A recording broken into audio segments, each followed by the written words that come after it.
Hey guys, it's your favorite gold miner, prospector, and geologist, Jeff Williams. And today, I got you out here in the field, and I'm gonna show you how you can find placer gold every time in these old lode mining districts. So let's get into it. Now, the first step is checking the area to see if it has a history of gold production. That's step number one, and that should always be step number one. The second thing is, it has to be free mill gold, not sulfides or tellurides. Free mill gold, remember that. Now, I did my research, and I found a district in a remote location, which is good. That means not a lot of people come out here. I also checked the geology, and what I have out here is I have several fault systems that have infill in them, and I have a lot of Gaussian after pyrite, free mill gold, and stringers that had free mill gold. But the problem is most of the mines have all been filled in by BLM, so there's no chance of getting in there and looking at the structure. Now keep in mind, this is a hydrothermal system, and I'm going to show you how you can identify that when you're in the field. And a good indicator of epithermal deposits is when you have brecciated quartz inside of fine grain mass where it's been re-cemented.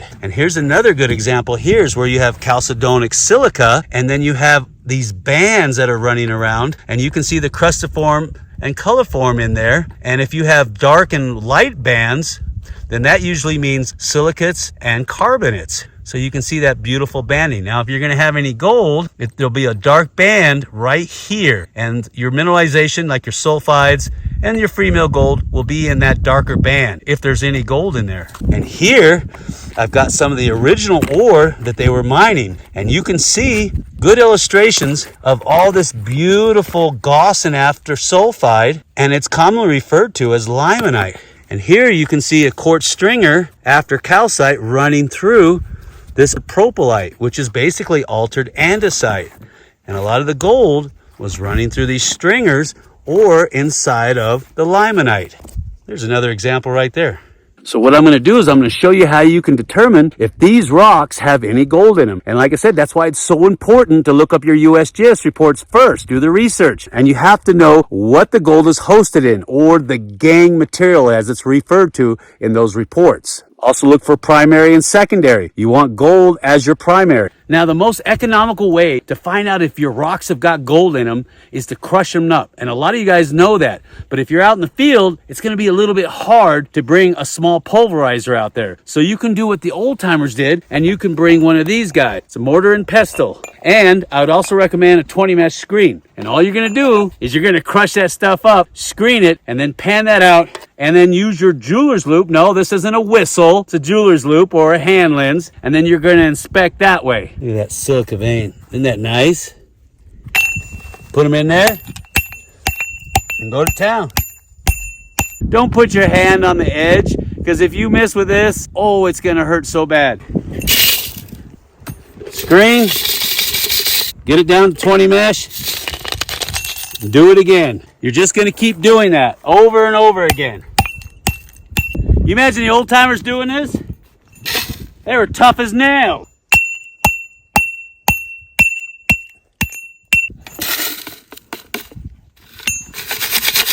That's how far down you got to break it. And then we'll try to pan. I don't have a lot of water out here, so I'm going to use my drinking water and see if I can get something from that. All right, I got some of my material in the gold pan. Now, when you're testing this type of material, it doesn't take a lot of water.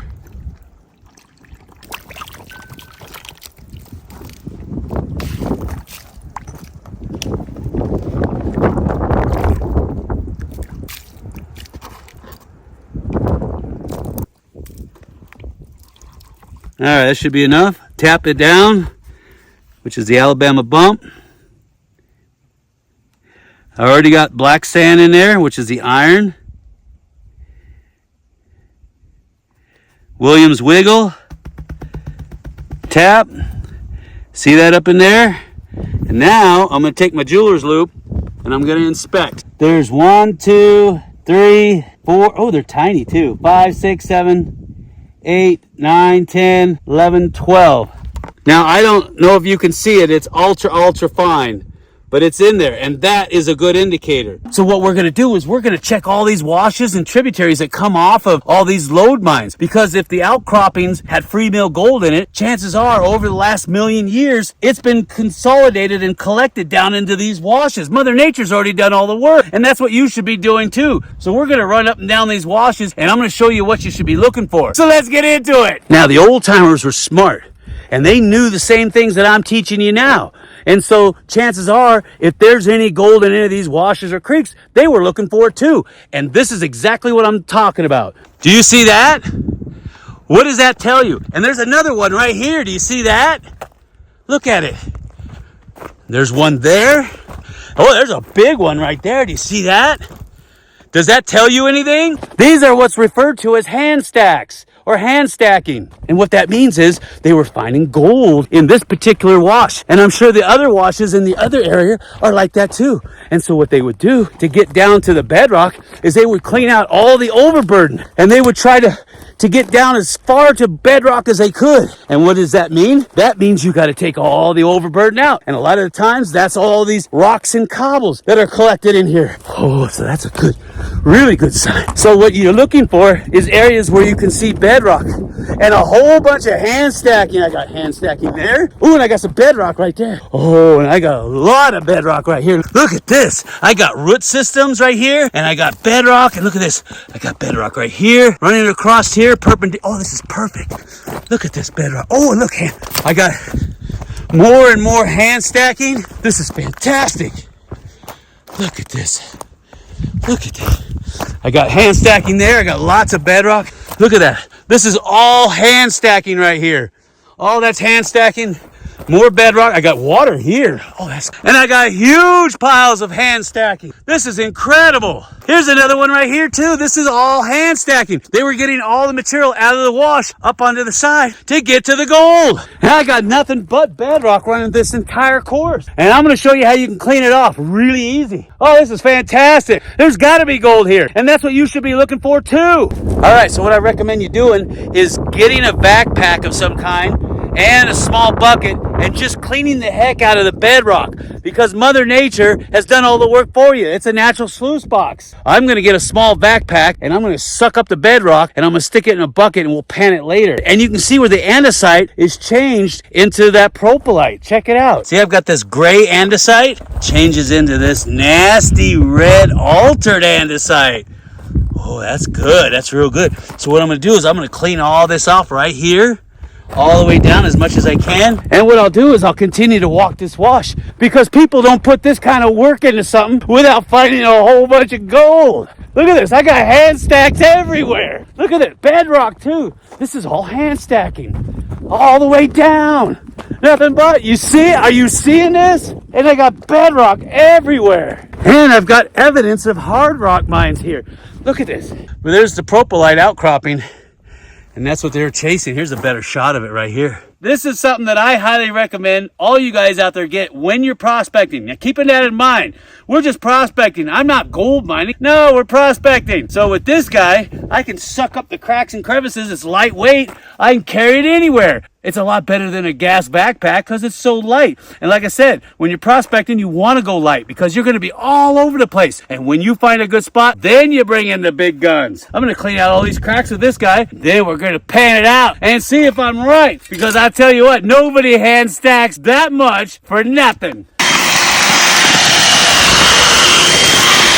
Now the trick with these guys is they fill up really fast. And when they do, you'll hear them plugging up. And what we did when we modified this is that we took the paper element filter off because it kept getting plugged up and it cut down on the suction power. This screen should be enough for what you're doing. But make sure you leave this on because you don't want to get anything caught in the impeller.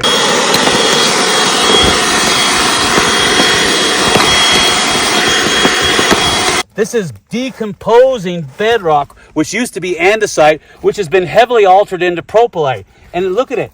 You got so many feldspars in there. It's like kaolinite, like clay.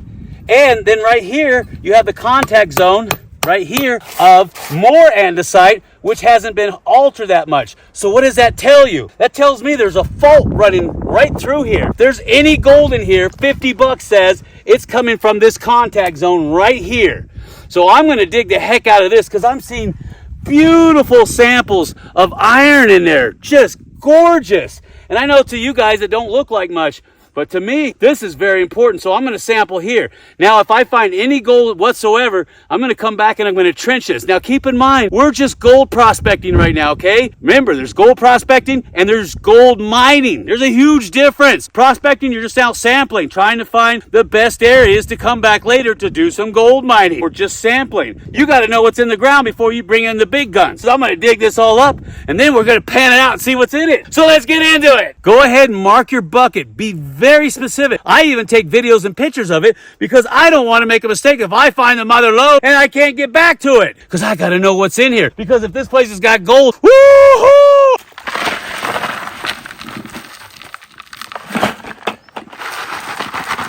Always classify when you're working with really small gold. It makes the job so much easier.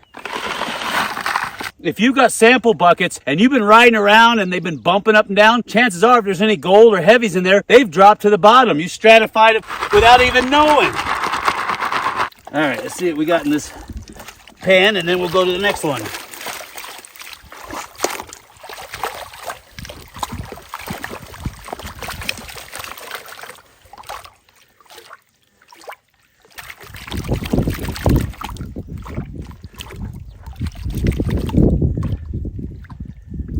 Now, I'm not even going to look because I'm going to do the whole thing. Like I said, chances are if there's anything in there, it dropped to the bottom.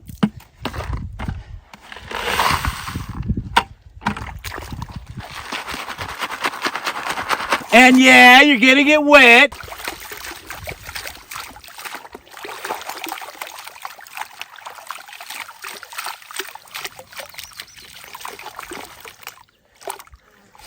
Nice clay.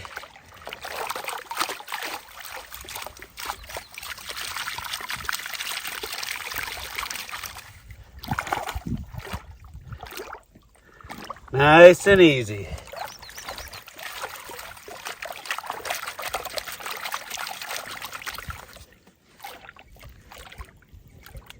All right, this is as far down as I want to go. All right, let's see what we got. Let me see if I can get some sun on that for you. There you go. I got some lead shot in there. Shake it.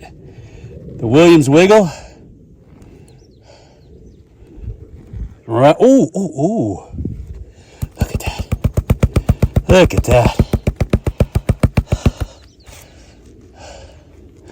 Now that is a good sample right there. I got gold all the way across here. Nice. Oh, you can see wire gold in there too. Oh, you're gonna love that. You got wire gold in there. There's a piece there, there, and there. See all that up in the crease? That's that ultra-fine lode gold. But this proves my point. And if you follow my simple instructions, you're gonna find gold too. Guaranteed. And don't forget, at the end of each month, we're giving away silver bars every month and bags of pay dirt and a brand new Gold Monster 1000 metal detector. To get involved with it, click on this little emblem here, make a $10 pledge, and you're in like Flynn. And if you want to see more videos of how you can find gold every time in creeks and rivers, watch this video here, and I'll see you on the next video. And smash that like button! Smash it hard!